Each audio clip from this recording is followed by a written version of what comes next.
राजधानी की ओर। उत्तर प्रदेश के मुख्यमंत्री योगी आदित्यनाथ ने हालिया विवाद पर कड़ा बयान देते हुए मर्यादा और कानून व्यवस्था के पालन पर जोर दिया। सीएम योगी ने कहा कि हर व्यक्ति शंकराचार्य नहीं हो सकता और कोई भी व्यक्ति किसी भी पीठ के आचार्य के रूप में जाकर माहौल खराब नहीं कर सकता। उन्होंने सवाल उठाया कि यदि संबंधित व्यक्ति शंकराचार्य थे तो वाराणसी में उनके खिलाफ लाठीचार्ज और एफआईआर क्यों हुई थी। मुख्यमंत्री ने कहा कि करोड़ों श्रद्धालुओं की भीड़ वाले आयोजनों में सुरक्षा और व्यवस्था सर्वोच्च प्राथमिकता होती है।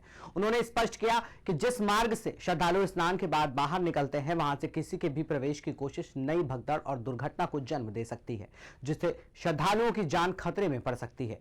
सीएम योगी ने कहा कि एक जिम्मेदार और मर्यादित व्यक्ति ऐसा आचरण नहीं कर सकता। साथ ही उन्होंने ये भी कहा कि उनकी सरकार कानून के शासन में विश्वास करती है और कानून का पालन करना और करवाना दोनों जानती है। व्यक्ति शंकराचार्य नहीं लिख सकता। हर व्यक्ति हर पीठ के आचार्य के रूप में जाकर के जहां तहां वातावरण खराब नहीं कर सकता। उन मर्यादाओं का पालन सबको करना होगा। और अगर वो शंकराचार्य थे तो क्यों आप लोगों ने लाठीचार्ज किया था वाराणसी में? क्यों एफआईआर लॉन्च किया था? आप नैतिकता की बात करते हैं। 4.5 करोड़ श्रद्धालु जहां पर आए हों, वहां पर जो एग्जिट गेट है, जहां से श्रद्धालु बाहर निकल रहा है स्नान करके,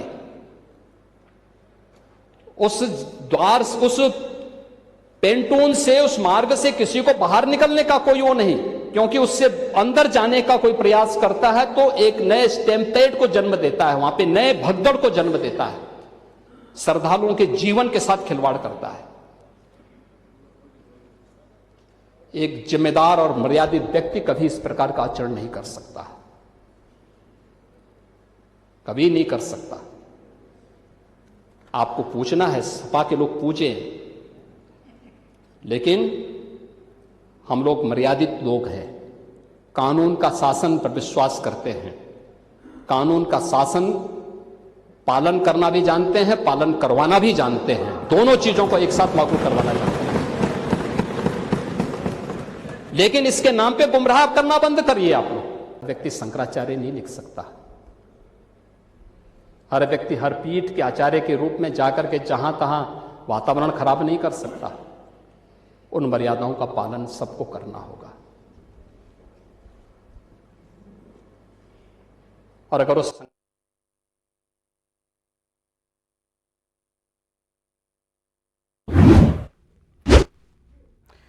वही राजधानी लखनऊ के इंदिरा नगर स्थित क्रेयोन किड्स स्कूल ने 14 फरवरी 2026 को उर्दू अकादमी गोमती नगर में अपना 13वां वार्षिकोत्सव धूमधाम और उत्साह के साथ आयोजित किया।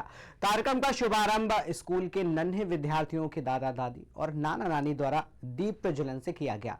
इसके बाद राष्ट्रगान और गणेश वंदना के साथ सांस्कृतिक प्रस्तुतियों की शुरुआत हुई। 3 से 6 वर्ष के बच्चों ने सत्यम शिवम सुंदरम पर आगामी अपनी मनमोहक प्रस्तुति से सभी का दिल जीत लिया। वहीं कार्यक्रम का सबसे भावुक और खास पल देखने को मिला जब 2 से 2.5 साल या 3 साल के बच्चों ने मंच पर उपस्थिति अपने दादा दादी और नाना नानी का सम्मान किया। इसके अलावा बच्चों की मम्मियों और उनके प्रस्तुत शानदार नृत्य और पूर्व छात्राओं की नृत्यवादिका ने कार्यक्रम में 4 चांद लगा दिए। मेरा नाम नमिता है। आज से 14 साल पहले हमने अपना ये प्रिपरेटरी स्कूल स्टार्ट किया था और बेसिकली हम लोगों का एम था कि छोटे छोटे बच्चों को थोड़ा सा अलग, पेरेंट्स से अलग रह के कुछ सिखाएं, कुछ कराएं और कुछ उनके अंदर टैलेंट होता है। हर बच्चे के अंदर एक नया नया टैलेंट होता है, तो हम चाहते हैं कि हर बच्चे का टैलेंट पढ़ाई के अलावा भी निखरे। तो हम लोग पढ़ाते भी हैं, साथ में बच्चों की बहुत सारी एक्टिविटीज भी होती हैं। उसी के हिसाब से हम लोगों ने एनुअल फंक्शन में बच्चों को तैयार कर रखा है और बच्चे हमारे केजी तक के बच्चे हैं, यहाँ से तैयार होकर फर्स्ट में जाते हैं। और बाकी आज किन किन थीमों पर बच्चों द्वारा बच्चे आज जो है अपने ग्रैंड पेरेंट्स को कुछ चीजें डेडिकेट कर रहे हैं, डांस डेडिकेट कर रहे हैं, उनके ऊपर बोलेंगे कुछ मदर्स हैं जो परफॉर्म करेंगे। एक्चुअली इससे हमने एक अपना स्कूल फंक्शन के साथ फैमिली फंक्शन बनाया हुआ है। इसमें हमें सबको परफॉर्म करने का मौका मिलता है, पेरेंट्स को, ग्रैंड पेरेंट्स को, सबको हम चाहते हैं कि इस फंक्शन में सब इन्वॉल्व हों। तो कुछ एक आध नृत्य नाटिकाएं बड़े बच्चों ने, स्टूडेंट ने करी है, कुछ मदर्स ने परफॉर्म करा हुआ है यहाँ पे, और थोड़ा फादर्स का भी इसमें है कि वो लोग आ रहे हैं और कुछ ना कुछ परफॉर्म कर रहे हैं। ग्रैंड पेरेंट्स हैं जिनको हमने लाइटनिंग के लिए इनवाइट किया था, क्योंकि हमारे गेस्ट, चीफ गेस्ट हमारे ग्रैंड पेरेंट्स ही होते हैं। फैमिली फंक्शन है तो हम चाहते हैं कि बड़ों के आशीर्वाद से। मेरा नाम नमिता है। आज से 13-14 साल पहले